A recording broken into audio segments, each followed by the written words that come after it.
thanks for tuning in. In this video, I want to share with you guys some of my personal tips on how to maintain and optimize your mental health. Quick disclaimer before I start this video. I'm not a healthcare professional and I'm not a psychologist. I don't hold any kind of degrees in this field, but a lot of these things I'm going to talk about really work for me, and maybe they can help someone out there. Alright, now unfortunately in the modern day, depending on where you live in the world, mental health and mental health problems, mental disorders and all these kinds of things are things that people don't really talk about or bring up because there is still a lot of shame and embarrassment and feelings or perceptions of weakness surrounding the subject. Most people who you see on a daily basis in your work life or wherever in school, suffer from some sort of mental health disorder. People don't really realize how common mental health issues are, and most people, even your closest friends, if you ask them if they have these sort of problems, they will completely deny having such ailments. And once again, the reason that they tell you they don't have any of these sorts of problems is because they don't want to appear weak or inadequate or strange. All right, so I'll kick this off with my first tip, which is to realize how common these things are, and that you aren't strange, that you're not unusual, that there's nothing wrong with you, and that you don't need to feel ashamed or embarrassed about anything that you're currently going through or go through from time to time or have gone through in the past. Mental health is something that everybody's going to face at some point in their life. Some people more than others, some people more intense than others, but this is not anything to be embarrassed or ashamed about. All right, my second tip is self-care, and the whole idea and concept of self-care has many different meanings, especially in social media or Tumblr and all these kinds of things. All sort of have a different idea of what that means, but what I'm talking about is how you take care of yourself, not overworking yourself. One of the most potent causes of mental health problems, especially in young adults who are maybe in college or sort of in that high volume workload phases in their life, is that they overwork themselves, they don't get enough sleep, they're not eating enough, they're not drinking enough water, all these basic things that we need to do to take care of our minds and bodies. People sort of neglect, either because they're too busy, or just it's too time consuming, it's inconvenient, but these things are super important. A lot of things that you will do in self-care that involve self-care do take quite a bit of work. Things like diet, exercise, and meditation, which are the three that I will be talking about the most here. You will have to set quite a bit of time aside each day, each week to do these things, but they are crucial for good mental health. All right, tip number 4 is meditation. If you're not meditating already and you're not really too familiar with the concept of meditation, your impression of it might be that it's something airy-fairy, or hippies do it, or there's some sort of strange stigma, surrounding it. But meditation is probably the most important thing that you can do for your mental well-being and your mental and cognitive performance. There have been literally thousands and thousands of human studies done on meditation and its benefits, but the benefits that apply most to this video is better self-awareness, better mental clarity, longer attention span, better focus, reduced anxiety, reduced depression, and better self-esteem. These are all huge claims that I'm making, and you might think that meditation can't really give you all of these wonderful things. So I encourage you to do the research and convince yourself and learn about how important and how incredible meditation is.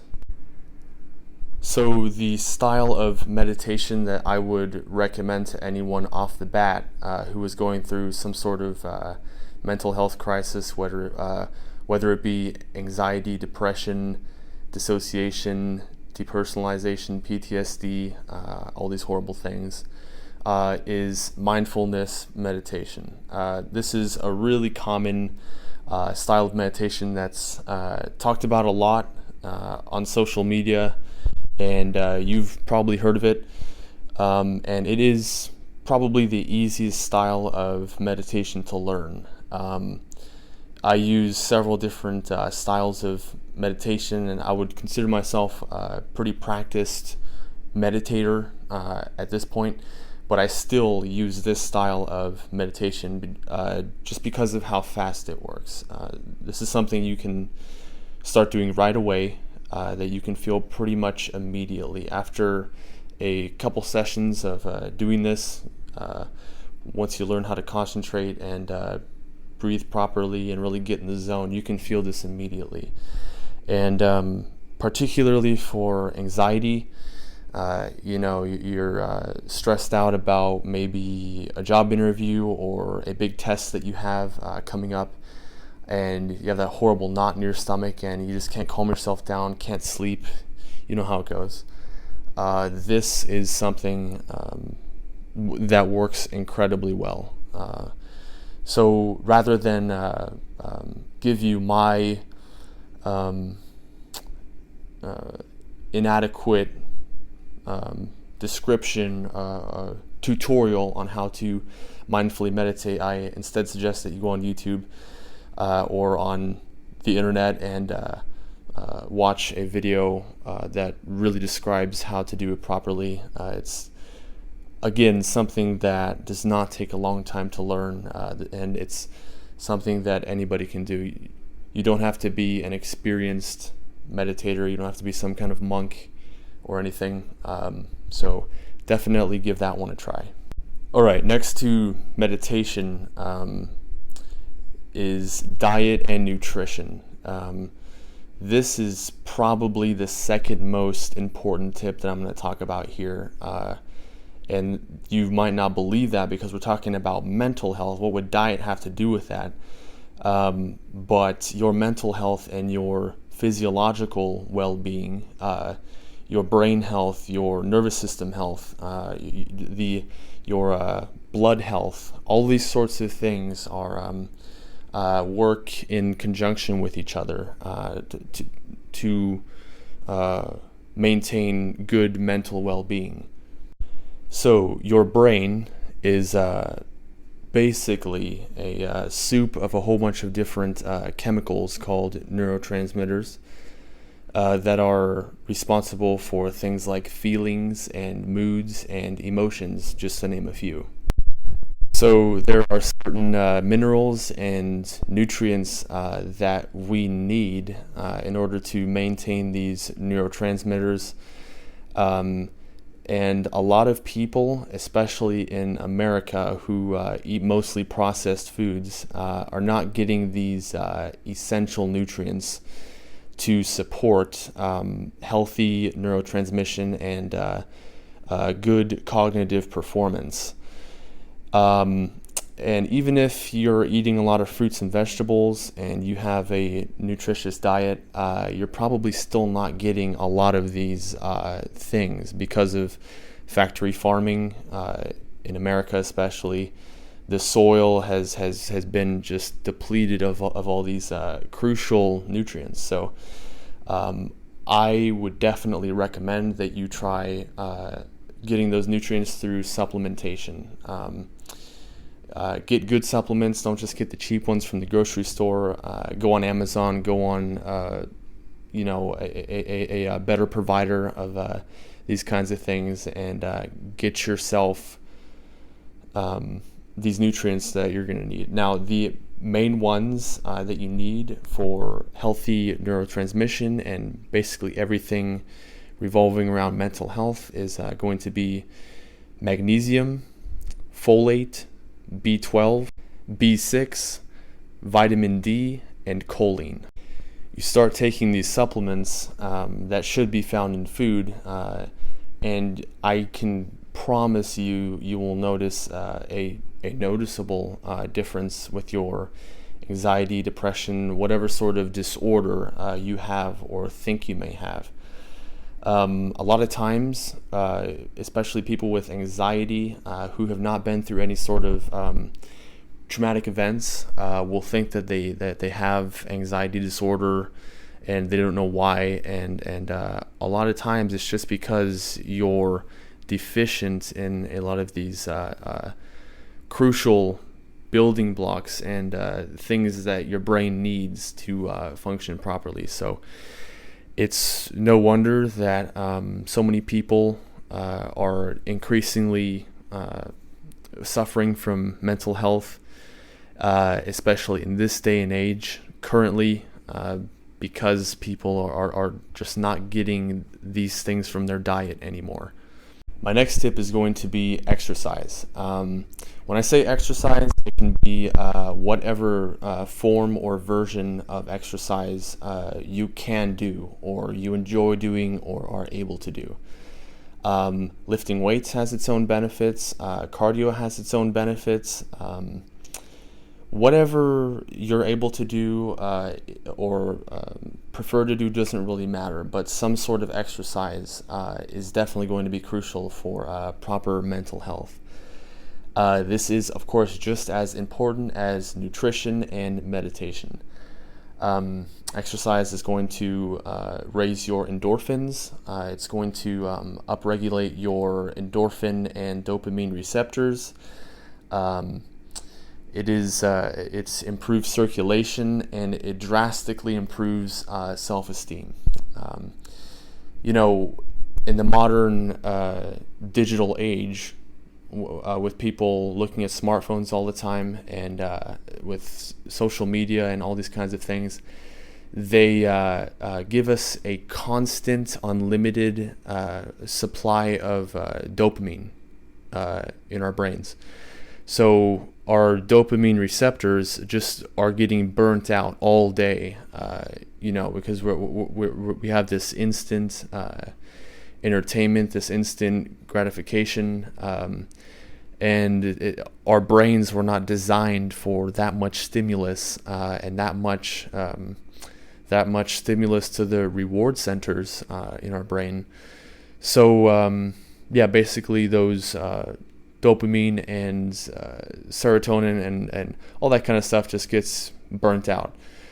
Exercise is going to really help to sort of balance everything out again, and get your reward centers in your brain working in the right sort of way, where you have to earn it. Okay, my next tip is to reduce your internet usage and specifically your smartphone usage. There have been a lot of long-running studies that found unanimously that smartphones significantly raise depression, anxiety, eating disorders, body image disorders, anorexia. All these kinds of things are significantly increased when you use your smartphone more than an hour every day. They did a study with middle schoolers, ages 12 to 13 and 14, and they found that it would increase their likelihood of developing depression or anxiety disorders up to 40%.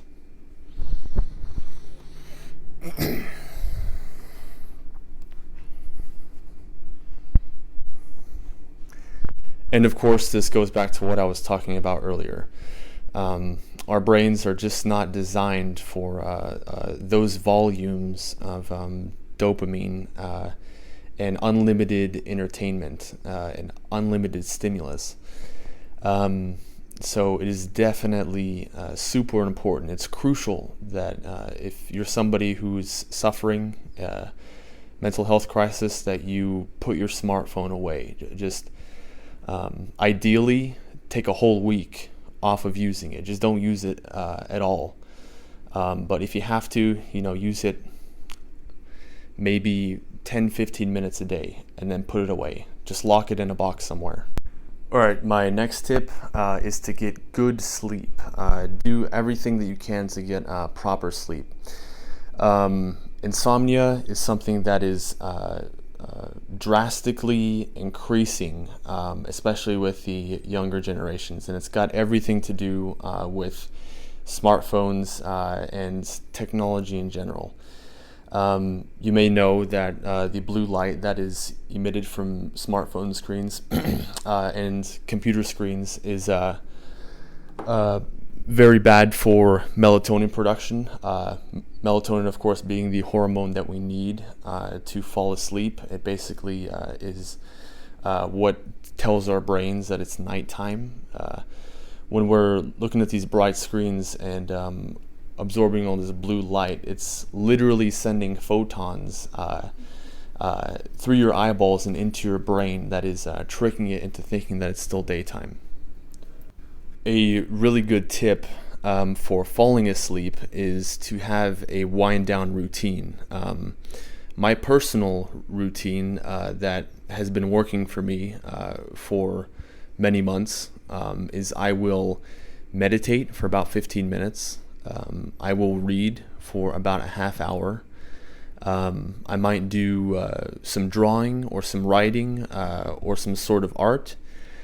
And then I will, the last thing that I do before falling asleep is I will take a hot shower, basically just to get a thermal dump out of your body, and it will really start to cool down the body. Your body being cold is very, very important for things like melatonin production and falling asleep. So of course, if you're able to and you have the means to, turn your thermostat down. The optimal temperature for falling asleep is actually as low as 65 degrees. So definitely do that. So have a wind down routine, turn all the technology off, dim all the lights in the house, get it nice and dark, and keep your house cool. Alright, now I don't want to drag this video on too long. I could make it into multiple parts because there are so many tips that I could tell you guys about when we're talking about mental health. But I'm going to go ahead and wrap it up with this last tip, which is transmutation. So transmutation is basically just a really nifty word that means you take something and you turn it into something else. That's all it means. But instead of turning lead into gold, you're going to turn your depression or anxiety into a novel, musical composition, short film, or work of art. Basically, depression and anxiety and a lot of other unpleasant emotions that we have are extremely powerful emotions and are responsible for the most beautiful and incredible works of art that humanity has to offer. A lot of artists, a lot of musical composers are famous for being a little bit crazy, having mental disorders, really intense mental disorders, going through a lot of really tough mental trauma, PTSD, living through wars, seeing people die around them, all these sorts of things are necessary for good art to be created, for meaningful things to be created.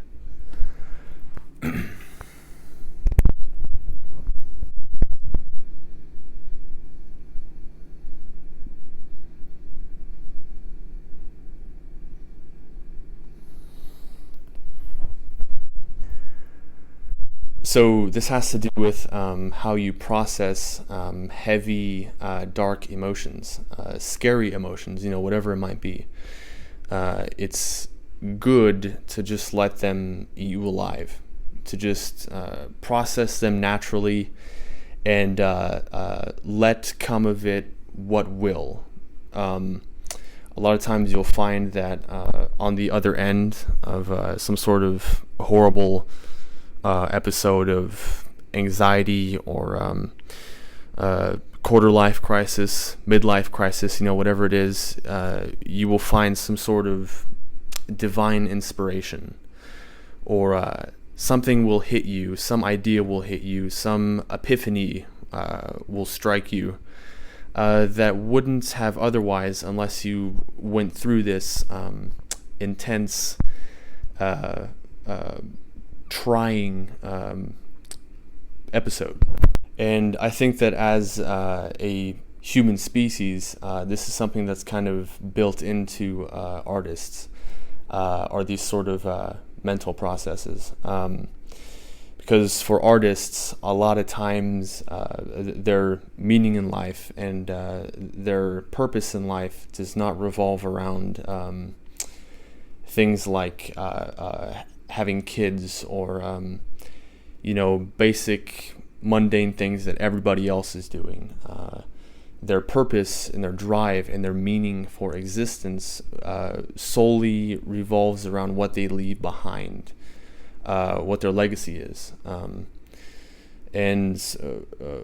These people, if they leave something behind that's good enough, you essentially make yourself immortal. Your name lives on forever. People still look at all those famous works of art, all those incredible musical compositions. It goes on forever. So take lemons and turn it into your magnum opus lemonade. Alright, so that's pretty much everything I have to say in this video. I hope there was something in here that you found helpful. Again, I'm not an expert on these things, but I don't think I talked about anything here that's going to be harmful. If you give all these things a try, I do think that they will help you. I want to say that I am here for you guys. If you are going through any sort of crisis, mental health crisis, I have gone through in my life a lot of really difficult things. People dying. I lost my older brother to suicide, so I've seen how depression and anxiety can break a person down. I've seen the whole process, and I've experienced it when it ends badly, when things go as bad as they can go. And I want to do everything I can to prevent that. This YouTube channel, and a big reason as to why I make these videos, is because this is what I leave behind. I can die tomorrow, you can die tomorrow. I mean, anything can happen, so if that happens, I can leave this video behind at the very least, and maybe it will help someone. You can, of course, leave a comment down below if you want some help from me, if you need someone to talk to, or you can send me a message here on YouTube or on Facebook, and I'll be more than happy to help you and give you any advice I have and any sort of coaching that I can offer. The easy thing to do in life is always to go along with the negativity, to give into negative emotions. Doing that requires no effort. It is what your depression will tell you to do, and you have to do the opposite of what your depression is telling you to do. You got to get up. You have to do something. You have to stay active. And you do the opposite of what your depression or anxiety is telling you to do, and you create an environment where it's impossible for those things to thrive. You create an environment where it's impossible for depression to thrive. So, especially today, in the modern age, a lot of us are convinced that we are not worthy of success, we're not worthy of being happy, that we aren't really any good compared to successful people who are always rubbing it in our face. But anybody, no matter who you are, if you're alive and you're a human being on planet Earth, you are literally capable of anything. I think most people have no idea what they're capable of. So just be easier on yourself, guys. Believe in yourself. Take care of yourself. Take it easy. And yeah, I'm just going to stop the video here. But I do hope that this video was helpful, and if it was, please give it a like. Consider subscribing if you like my stuff, and I'll see you guys in the next video. Bye. Just one more thing, guys. I do have a friend who is also a YouTuber, who has a channel. He makes really good videos. He's also a game designer, and he is also into making short films and stuff like that. He's a really smart, super nice guy, so go and check out his channel. He puts a lot of work into his videos, and he has a lot of potential. So do me a favor and go and check out his videos and subscribe to him. Doing this YouTube thing really takes a lot of nerve. It's not always easy or pleasant to stand in front of a camera and to put yourself out there, because you do receive a lot of hate and negative comments and a lot of negativity sometimes. And so as YouTubers, we really do need as much support as we can get. So go and give Andrew that support, and yeah. Anyways, I'll see you guys in the next video. Thank you so much for sticking with me. My upload schedule is sporadic as always, but I am working on a huge surprise for you guys. So anyways, see you guys next time.